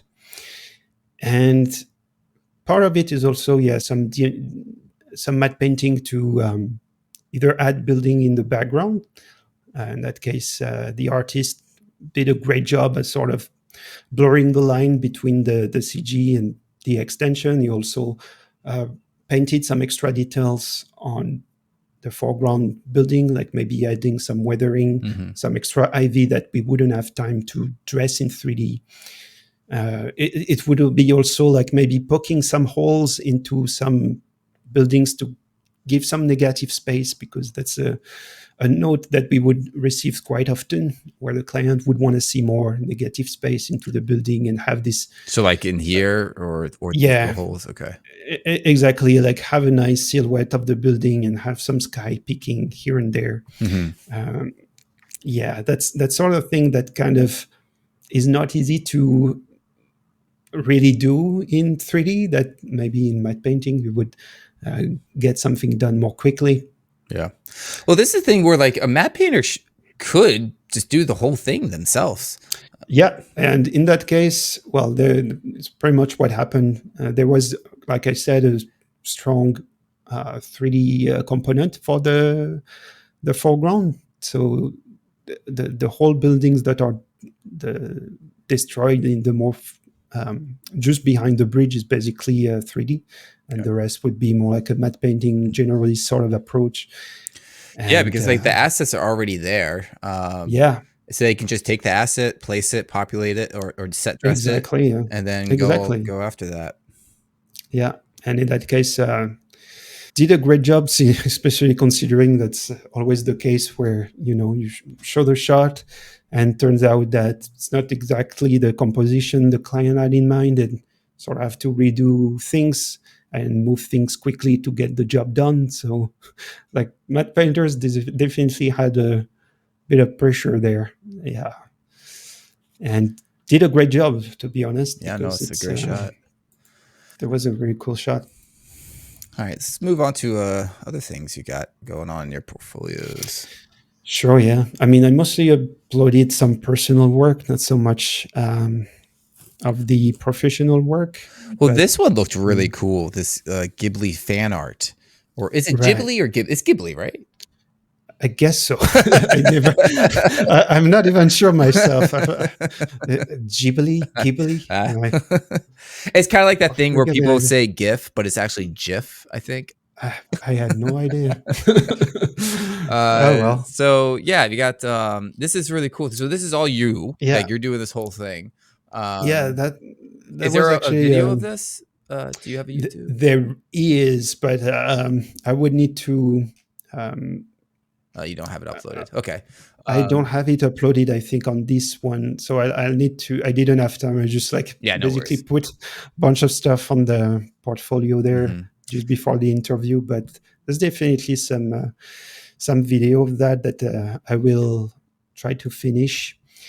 It's really more like a real-time sort of experiment and trying to see how far I can push. Wait, real time. So did you do this in Unreal? Correct, yeah. Oh, wow. Okay, that's cool. So this one is all like a mix of Houdini to create the content and then push that to Unreal Engine to see what would be the workflow to sort of assemble whole environment there. So that's the question. I've always wondered, because I want to start learning a little bit of Unreal. Like, do you build the assets like this house and this? Is this outside of, you're building it outside of Unreal, right? And then importing it? Yeah, correct. Okay. So I've been mostly building it in Houdini in that case. I did a whole sort of tool set to create bricks, to create planks, and in that way, create even windows frame where, you could place a box. It's cut out a nice sort of holes and sort of replace it with some cool window. In that case, it's not procedural per se, where you're not generating the content in Unreal Engine, but it is procedurally sort of generated within Houdini first. Yeah. If that makes sense. Well, you can export out the tools in Houdini and bring it into Unreal, right? You can also do that. It's just for something like this would be a bit not the most optimized, just because it's pretty slow process to generate all the bricks and the stuff that can kind of limit the real-time performance there. That's why I really choose early on to just export as EFBX, all these geometries, and kind of put that in Unreal with some what they call nanite, this technology that sort of decimate the mesh on the fly and just adjust the poly count as it needs to. Okay. So, are you able to project inside of Unreal?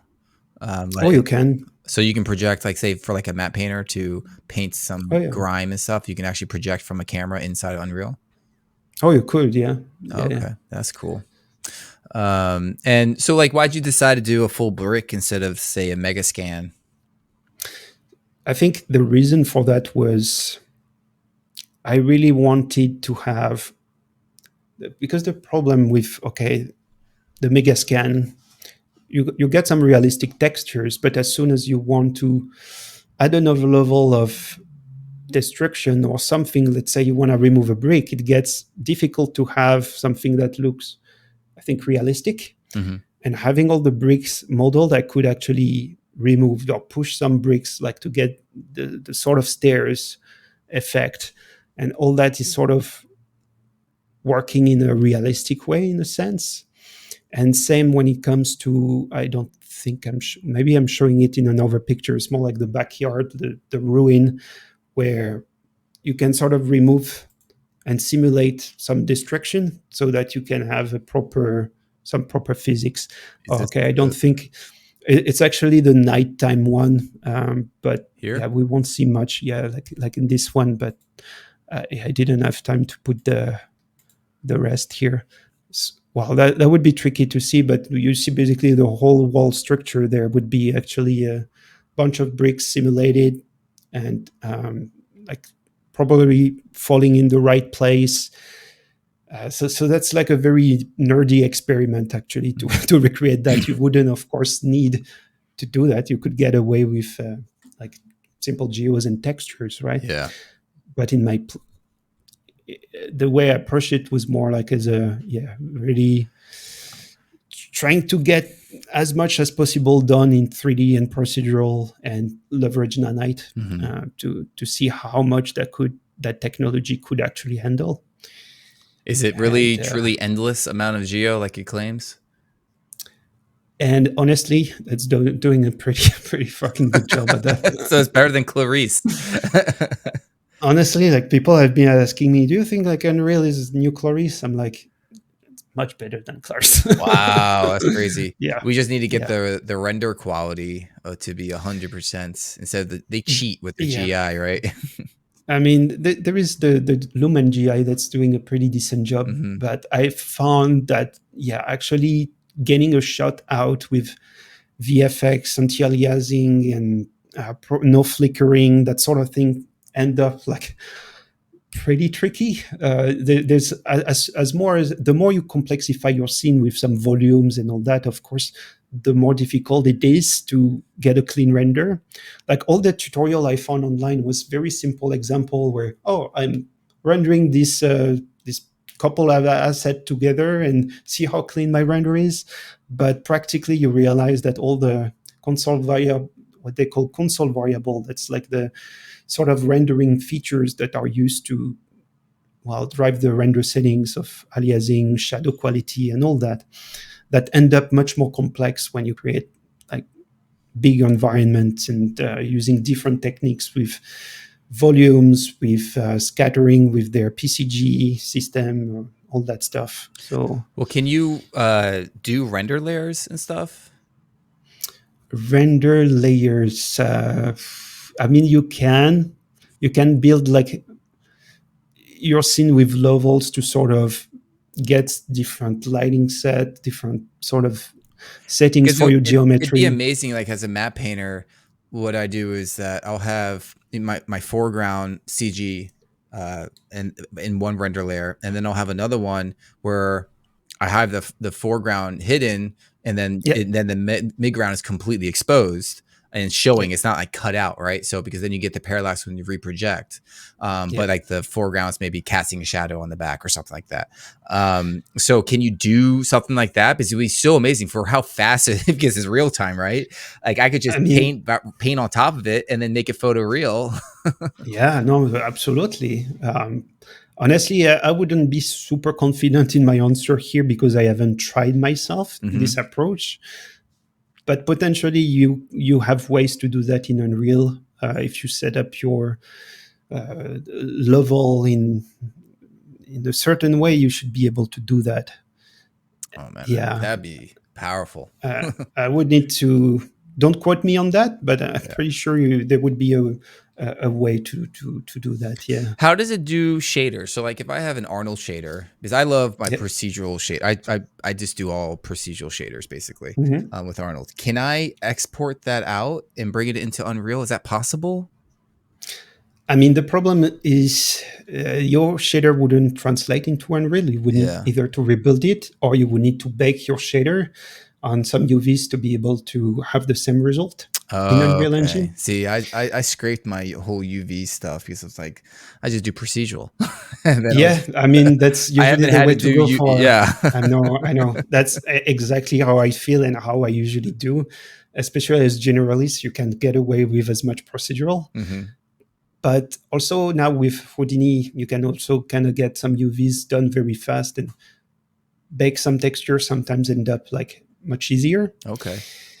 I would say though, you can also try to replicate your procedural shader in Unreal. And what's great about it is that they have this sort of system that called material instance, where you can define a master shader, a master setup, and you reuse it to apply on different geometry, but with slightly different changes. Let's say you want to change the albedo texture or remap it from one object to another. You would create a different instance of this shader and maybe change the hue, the saturation, apply it on the other one, and you get, a different result based on that. Yeah. So that's a pretty smart way to work. I kind of like that. More and more at the beginning, it's a bit tricky to when you're used to the VFX workflow to think in an Unreal way. Mm-hmm. But after a while, you start to see the benefit, and that's what's really starting to drawing me into trying to game dev and trying to do some indie games, something like that. Yeah. I have to look that up. You should share some of these links that you're watching to learn Unreal with. Yeah. The thing that I have with Unreal is that it has the render quality has this like softness look, and I call it the volume. You know how the volume now is the big thing. Everyone's using the LED stuff, and they use the Unreal renders behind it, and it has their version of the green screen look. I see what you mean. Yeah. Because Unreal is softer. It's not like an Arnold render or something. I mean, in the case of a volume, let's say, if you talking about like this tech to, do some shooting and have some sort of interactive background, that's the tricky part. Is that for this to work, you need to have like a 60 FPS, 4K render or 8K, I don't know, and that means that you have to you're gonna compromise on some render settings or something. So potentially you can get something crisper, but at the expense of frame rate. Yeah, if that makes sense. Yeah. Yeah, this is something that they need to absolutely work because it's so distracting. I feel like ILM has, I don't know, did they do something better? Because whenever you hear, okay, well, Mandalorian, for instance, like I think the second season exponentially improved on the quality of the volume, unless it was all just getting replaced. Is it? I mean, I don't know if I can talk about that, but I think it should be common sort of public knowledge that they have their own engine sort of thing for what they call the stagecraft. Yeah. Okay. And this is basically sort of proprietary tech that's basically different from Unreal Engine. Okay. So you would is it GPU? Can't say it. I can't even say it, to be honest. I had the part where I'm like, I remember a while back I was trying to get my buddy Stefano. You might actually know him. He's been at ILM forever. He's the environment lead, and he was just like, I can't talk about anything. Like they don't let me talk about anything. I'm like, really? He's like, yeah, I got in trouble one time. Yeah, that's safer to just like don't say anything. Yeah. Really. In theory, they tell us, whatever is public knowledge is fine, but the rest, it's just don't take any risk. Yeah, really. Not worth it. It's like if that next step, let's say Unreal version 6, when they beef up the engine maybe or something that makes it closer to maybe Redshift or something or Arnold, then I guess that would be a completely different game-changing thing or something for the volumes, because the volume effect is really distracting. It takes you away. I almost find it worse than the green screen effect. I mean, I agree. That's the thing where I'm like, is it really worth the efforts there? I'm like, I'm not sure. That seems a bit like it's very helpful for a very specific case. And it tends to be a bit overused in situation where maybe it's not as effective. It's almost like a marketing thing that studios are doing to get work, I feel. I heard one story that a studio built this whole motion capture stage that they never use, but they would tell clients, oh, we got this, just as to like get work. Okay. Yeah, fair enough. But yeah, I definitely think maybe this is what's happening, because you even have the limitations of the size limitations. So you can feel that the actors are forced into a certain area. You know, like Yeah. you get this whole volume effect in shows now, and it's just being overused. Like, Yeah. it's sometimes Sadly, it's used that's amazingly, and you're just like, wow, yeah. that's really damn good. But Yeah, like you say, it's maybe the case where when it's used right, we don't even notice, mhm. and yeah, But it's then other only when it's times bad. it's like, oof. It's yeah, that can be pretty cringy. Yeah. So you went over Mm. and built, like, was there? Oh, you did interior of this building too, huh? Yeah, yeah, yeah. Did interior as well, some set dressings. We're using some assets either from Megascan Where are or you finding the time to Marketplace. do this? When you go home, you're working all day Yeah, VFX, and you come home and it's like yeah. you think you don't want to do more VFX, but Uh, it's you just love it. it's kind of addictive. Yeah, Yeah. I do love it. It's really a passion at the beginning. Mhm. So yeah, but for me, that's the fun part. I and to be honest, it's like we were talking about burnout earlier, but Yeah. the burnout doesn't have to be a lot of hours. I think part of it is like, do you feel really like you love what you're doing Uh-huh. within the time you have to work? Do you feel satisfied with that? And I don't know. I somehow find balance into like doing some work after a day of maybe also that's because well being on a more sort of management position these days, eh, you spend a Yeah. lot of time in meetings, and Yeah, I do feel you like missed the art making. I can sometimes miss doing more art myself and uh, being more hands-on. So yeah, that's a way to sort of help with that. And yeah, I do like my job and stuff, but yeah, I can't quite let go of doing my own stuff. Mhm. Well, this shot looks really great. This is coming out of Unreal. That's crazy because it looks film Yeah, quality, you know? It looks, especially with the effects. Like, do they have their own bokeh effects in Unreal, or do you comp it? yeah, What's going on? yeah. That's all in Oh, Unreal Engine. man, The that's whole bokeh, crazy. everything is reacting in real time there. Wow. It must be surreal to move around and you're seeing it like, what the hell? How's this working? Yeah, I'll have to make a sort of gameplay video where I just like walk around with my character and just Yeah. enjoy the environment, Mhm. just because it's pretty satisfying also to just like create an environment that you can actually visit yourself. Yeah, well, that's That's the thing often with skyboxes. It's like, I'm making this yeah, thing and I put it in the game, I'm like, "Oh, that's cool." You yeah, get to see it moving around. yeah. No, yeah, that's true. Next step would be to use like VR goggles or something and just Right? Yeah. I need to get into the VR stuff. I haven't touched any of that. yeah, With the textures, is this all procedural in here? And, like you're saying, so correct. you textured this inside of Unreal? Yeah, so that would be like the case where, let's say, the planks, I'm randomizing the UVs, apply a generic material for the main texture, and I end up breaking it up with some attributes that are stored in the vertex color. So out of Houdini, not only I generate the model, but I also use the color channel to sort of add some information for maybe occlusion. What do I some random sort of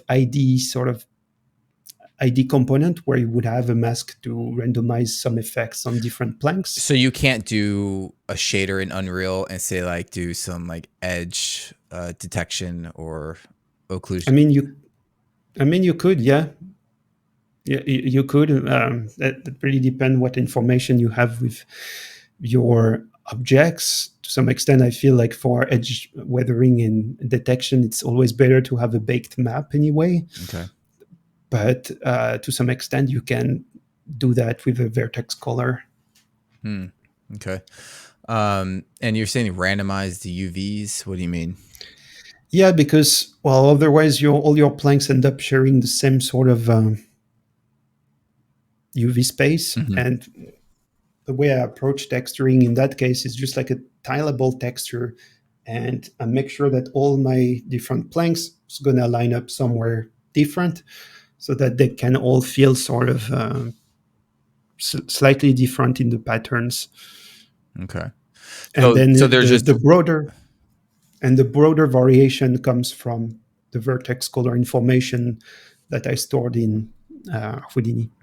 Okay. And when you say like the randomizing the UVs, like are you staying in one UV space, or are you just like using tileable UVs, or and just randomly placing the UVs around? Is that what you mean by random, Yeah, or randomizing the placement. oh, the That's what I placement? meant. Okay. Sorry. And Yeah, you're just using just the one UV placement. space? Sorry. You're using one UV space, like UV1. Yeah, Okay. All right. yeah, Cool. yeah. Cool. Cool. Pretty much. All right. And And color vertex in Houdini, how are you exporting all that information out? Like, is it possible to do that stuff in Maya? I mean, you probably can. Yeah, no, that's not an issue. What I find pretty handy in Houdini is that, well, even stuff with a point VOP, right? You can basically recreate a color with a float to vector, or yeah, float to three float. I'm Mm-hmm. not sure what's the name anymore, but you can basically assign different float on the R, G, and B channel, and just get that as a color that you export as FBX and with your model, and you're good to go. Hmm. I wonder if you could do that with Arnold. That'd be so nice that I wouldn't, because then I wouldn't have to learn Houdini. I could just build black and white shaders in Arnold, and then maybe put it. Is Can it be in an AS file? I don't know. Maybe US. have Does Unreal take USD? I don't. It does take USD, but would it sort of would you be able to extract those as primvar? I don't know. Yeah. Unless maybe I guess you could bake out the textures and just then input it as textures, but whatever. I don't know. What do you think of the whole USD flow now? Because I find like when I was first, I don't do it at all now, but there was a point where I was at a studio and they were like, hey, you got to do some USD scattering of Mhm. trees everywhere, and we don't really know how to do it. So because they were in the middle of building their pipeline to Yeah. utilize USD, and it's like all custom coded, and Houdini just came out with their whole Solaris thing. I was trying to, not that many tutorials out there, and I found, it was cool. You were able to do some bit of a learning curve, but you can, scatter so much, which was what was super cool. But it just doesn't seem, at the time, it wasn't very fluid, right? It's not like, Mm. oh, here's an alembic and you just go scatter or whatever. It's a lot of like process of conversion, and then Yeah. you're Yeah. stuck in Houdini. And what has it changed much? Have studios mastered it and made it super fluid, or because like someone recently told me that he doesn't find it. Maybe like a couple of studios have, but it seems like it still has to be super custom coded depending on the studio to do it. I mean, from what I hear, it seems like, yeah, most major studios are using USD now. Mm-hmm. Uh, how comfortable it is at this point for artists to use that probably depend on the company and the effort they put into maybe simplifying stuff, doing HDAs, that sort of things. I think that's the tricky part, is like if you let your artist without any sort of guideline when it comes to scattering or anything like that, you end up with artists trying to reinvent the wheel on their side, and that's definitely not something you want. Mm-hmm. You would, I think, at least the way that I approach a show is very much try to provide a set of guidelines or different options that they can use for certain tasks. I think that's part of the job of lead and supervisors to help on that and clarify the expectation, whether they are technical or artistic. Hmm. And do you think USD has really changed the game as much as it claims? Honestly, I think it does. Okay. Just it's pretty slow for, I think, everyone to kind of go through this learning curve, but we start to see the benefits, and it is pretty powerful in that way. I can't talk much about what we do at ILM, but would you say that, yeah, that's definitely something that's being used And yeah, it's very promising. They try to advertise it as almost becoming more real time because it's such a lighter scene. Like, is I it mean, exaggeration? that part of things, I wouldn't say it is real time. I think that I depends who you ask. If you're like probably like listening Nvidia, sure, they Yeah, would right. potentially talk about Omniverse and how USD is changing the games, Yeah, which is but who uses probably true. Omniverse too? Like, right? Like, I think in VFX, I haven't heard anybody using it. I think yeah. it's more for like sort of very specific industries that need sort of simulation and AI sort of simulations on like various issues about like I don't know city development or even just a warehouse management, that sort Hmm. of thing. Yeah. So I really don't know who is using that in VFX, but I tried for a little bit just to mess around and see if it would read my USD. It seems to work fine, uh, but it is a bit limited, in my opinion, to what you can really do in the end with it. I yeah would rather stay in Houdini Solaris for that. Mm. Well, have you tried Maya's USD at all? Because they've implemented. Not at all, actually. I haven't tried, but But you seems can like export. But it's you can make an asset in Maya and then export it out as USD and then bring it into yeah, Houdini. So absolutely. yeah. Could do that even I think from Substance or Speed3 now will actually export USDs. Okay. That's Yeah, cool. And the whole point is that you can change. First, it makes it lighter because of the way it's coded, and then second is you can actually adjust the shaders as well. Or how's it? I mean the shader, sure. It's just like the way it's it's sort of tricky because it can store really anything. It's not just shader. It can store light. It can store You can store any light. element that is USD. Yeah, it can store light. So if you have like an asset, like a building that you want to use at night, you can basically save that with the light rig and have all the light stored in it, which traditionally with an Alembic would be a huge pain in the butt Yeah. to get it to work. Like get an asset with all the light to stay. That's definitely something not easy, but with something like USD, you can have an asset that contains not just the shader, but the light, any rig with it, That's and sick. instance that. Yeah, So you could have a USD that has both day lit and night lit inside yeah. of For one example, USD. yeah, you could create a variant of look, even with shaders or Well, that's beautiful. model, and yeah, definitely store as many variants as you need. So that's one big benefit. It's sort of help when you have like big shows with maybe a set that gonna get destroyed, for example, and have different version of an asset Hmm. with different damage level. So it sort of help to keep things organized in that way as well. Mm. Yeah, no, definitely because then easy to swap them in and out. I'm just curious how you do that exporting out of Maya because whenever I see USD, it's just like, okay, I'm exporting out USD and you don't really see much options. I'm gonna have to look into that more. Uh, It's yeah, honestly, I haven't looked at yeah, it, but I'm pretty sure you have some smart guys on YouTube that would have tried to do some tutorial about that. yeah, Yeah. I'm gonna have to check that out and maybe interview them to break that down. Do a Yeah, little tutorial. see what the how that look like from a Maya perspective. That could be Yeah, because interesting. everyone always just talks about USD with Solaris and Houdini and everything. Um, That's true. How and do that work for animators, for example? That sort of thing could be interesting.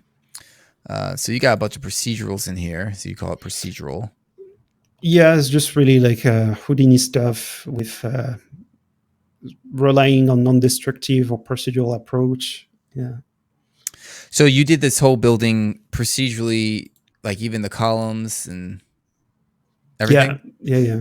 See, this is Basically, something yeah. that I was digging into at one point, and I was like, "This is too much of a pain in the fucking ass to build a tool and try to figure it out." And it's like, how, like, what were you using to help you learn the process of building procedural modeling, or did you just kind of figure it out?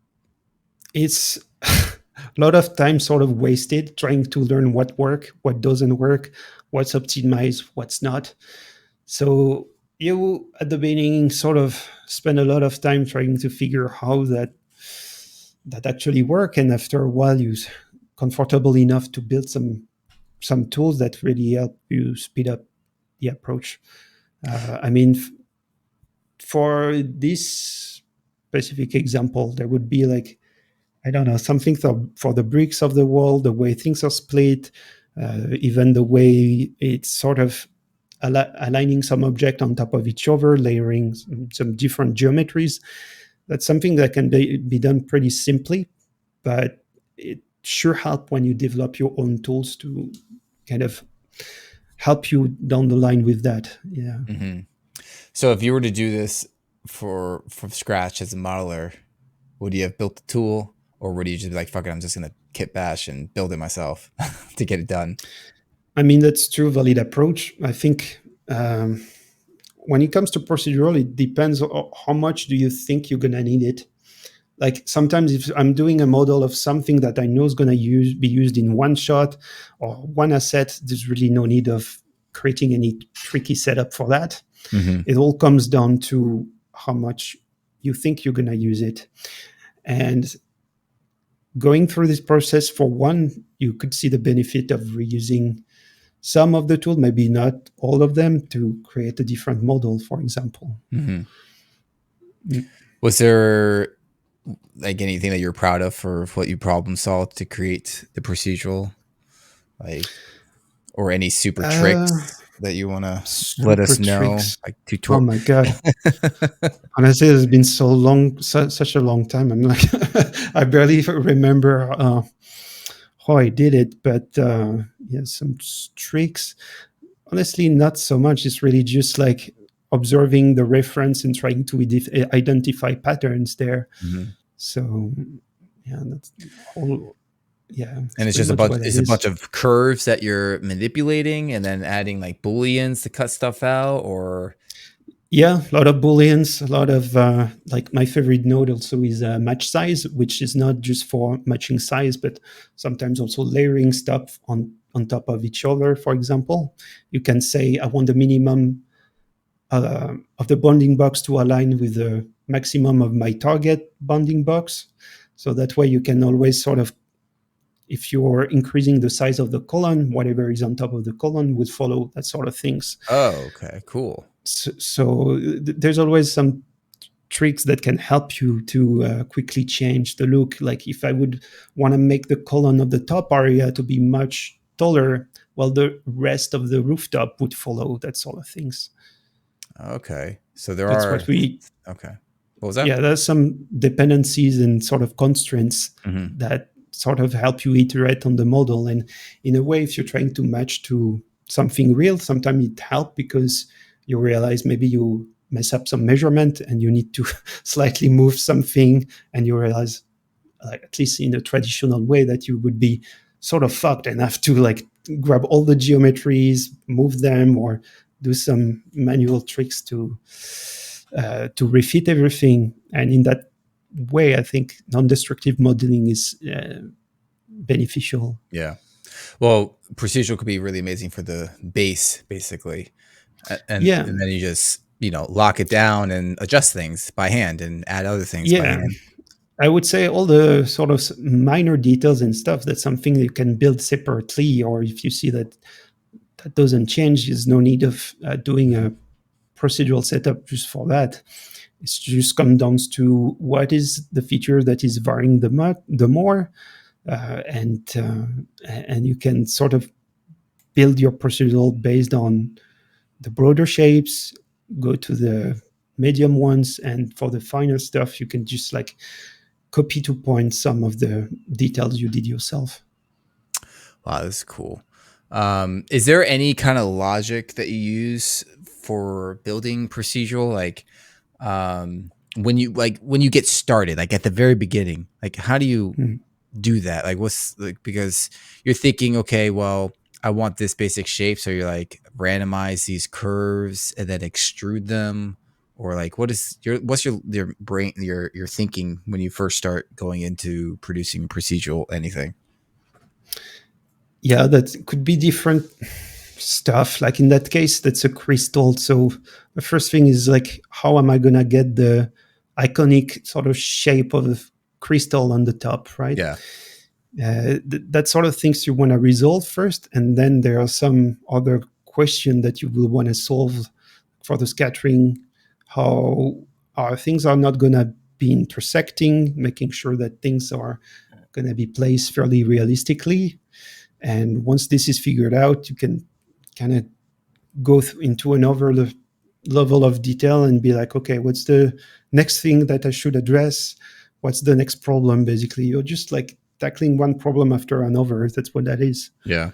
And for them to not intersect with each other, do you just say like this is a bounding like what do you use to let it know it's not intersecting?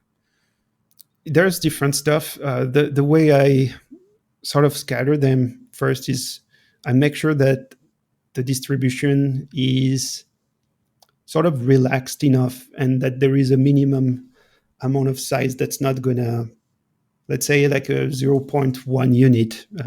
That's completely random number. But if I know that my radius is going to be 0.2, well, that means that obviously this is going to be intersection from the get-go.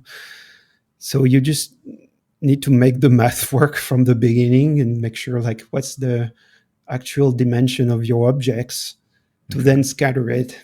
And if even with that you end up with some intersection, maybe with some crystal intersecting each other, then I do a pass of sort of solving the intersection. You have some tools in Houdini that can help with that.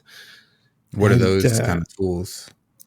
There is one is called intersection detection or something like that, where that extract a point between the overlapping mesh.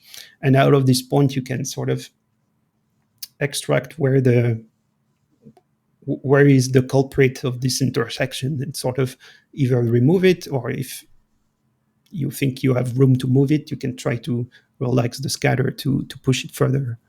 Okay. And are you using like scatter align, or are you doing like, your tool or something else when you're... Yeah, just scatter align. Okay.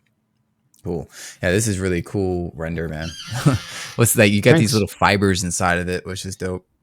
Yeah, that stuff was like pretty much defining, like you see those black points inside the geometry. That's basically where those lines are emitting. So you basically just scatter those black dots, and out of that you just like emit some lines out of it with a sort of random cone shape. So you're emitting lines out from it. How? Yeah. See, this is the like interesting like workshop. It is. How are you taking the points and then shooting lines out from it? Is it like you're saying like turning it into an emitter and then turning it taking the points and convert add a curve to it? Yeah, basically that can be solved like that. Like I think what I did was like doing a sphere that I attached to those points, and out of the radius of this sphere, I'm basically filling the surface of the crystal with some points. Out of these points, I can define a direction, a vector that will drive where those lines are going, and kind of add some variation to this vector so that it has this cone shape. Oh, that's cool. That's cool. See, this is the power of Houdini. You can do the fun things like that. Sure, you could place them all by hand, sculpt them. Like you take let's say these little bits. You do 3 of them. Cut in ZBrush, and then duplicate and make a couple acids and duplicate it around. But the thing is that you could take this and then just apply it for like, let's say you have a whole wall of crystals. Instead of just scattering it, you actually have some kind of organic, like they're all different. Instead of just like, oh, you have 4 different ones. They're like every single one is unique, which would be... Yeah, it's more like a technical flex, but I guess like you could do it in ZBrush and have a result that's more or as interesting That's I'm sure that's not an issue. That would be probably painful in other ways, but yeah, you can do it. No, that's really cool. And then like you'd even have like, let's say, turn into a creature because it's Sure. precision, right? So you can see Yeah. here, I'm able to pan the image because I was able to zoom in Yeah, zoom again. in. So like imagine like That's pretty neat. if it's giant, more a higher res, it'll be like zoom into here and you can like pan it around and stuff like that if you really want to get into I the like it. details. All right, cool. So these environments, like let's just do one more. Yeah, sure. Let's do it. And talk Last about, one. let's say I guess this one, little pretty deer over here. Cool. Well, that one was sort of the USD series I did on my YouTube. That's now available on the Gumroad stuff, like just for like a couple dollars. Really, you get the whole USD series that approach the creation of a scene like that. Mm-hmm. And yeah, I think the main challenge here is just like sort of figuring out how you can create something that looks realistic out of just a Houdini high field. Really, that's how I started to get a terrain. But how do you shape it to get something that looks pretty natural, right? Because in general, high field, you end up using it to make big landscape, right? Mm-hmm. But I find that actually super convenient to also do something pretty detailed for foreground, and like a path with some tracks and stuff, for example, like something like that, and create a sort of realistic little trail that's a fun exercise. So that's how I kind of started, and then dressing like some trees, some bushes, things like that, and just for the fun, trying to add a model of stag that I think I bought it on the Turbo Squid and redid the groom in Houdini, put it into Karma, into the Karma engine, and yeah, that was kind of a fun project that get me going when I was learning and teaching USD. That's cool. And all these assets, were they from Most like a of pack? them are Megascan, I think. Megascans, They're just the trees. That's some stuff I did in Speed Trees. okay. But otherwise, yeah, all the assets, really the leaves, the grass, is something you can find with Megascan. And you did the deer? As I said, the deer is a model from Turbo Squid. Okay, that's right. Okay, cool. But then you had to do the shading. So, so if you were to do this shot, the exact same shot in, let's say, for ILM or any other studio, how would you do it differently or same thing? Honestly, I would do the same approach. Just like probably some tools would be probably a bit different at ILM, but in the end, that would be very much the same sort of approach. Yeah, where you sort of start ingesting some assets into USD, scatter them. I'll obviously develop a surface to scatter them, light it. So all of that is still relevant at a company level. Mm-hmm. Cool. All right. Well, let's call this a day. So, yeah. That's some really cool stuff, man, and I'm really curious to see how you start developing your Unreal stuff more. I will let you know. Yeah, you'll upload it to the site. Yeah, certainly we will keep using it and probably sort out some of the stuff I already put in there, and some descriptions and stuff. Well, yeah, cool. Well, you're welcome to join the Discord too if you ever have some time to hang out with other people I've interviewed and other artists out there. Cool. And if you have any suggestions, hit me up personally or into the suggestion stuff to improve the site and everything. Awesome. Try to push it as much as we can. Yeah. So, no, man, thanks for coming on. This was really I know you have a busy schedule, so I really appreciate you helping me out and doing the interview and helping support ATMO. And your work is awesome. I can't wait to see what you're doing at ILM as you keep on working with them, and then your future indie game potentially. Yeah, maybe we'll see. To see what you're doing with that. Yeah. So thanks again. Well, thank you for your time. It's been awesome to talk to you. I find it's been a while I wanted to to do that, and I finally had a long weekend, so I was like, maybe that's time. Well, I'm glad you found the time. Yeah. It's been great. It's been great talking to you and getting to know you, man. Likewise. Yeah. So keep in touch, and I'm gonna hit stop.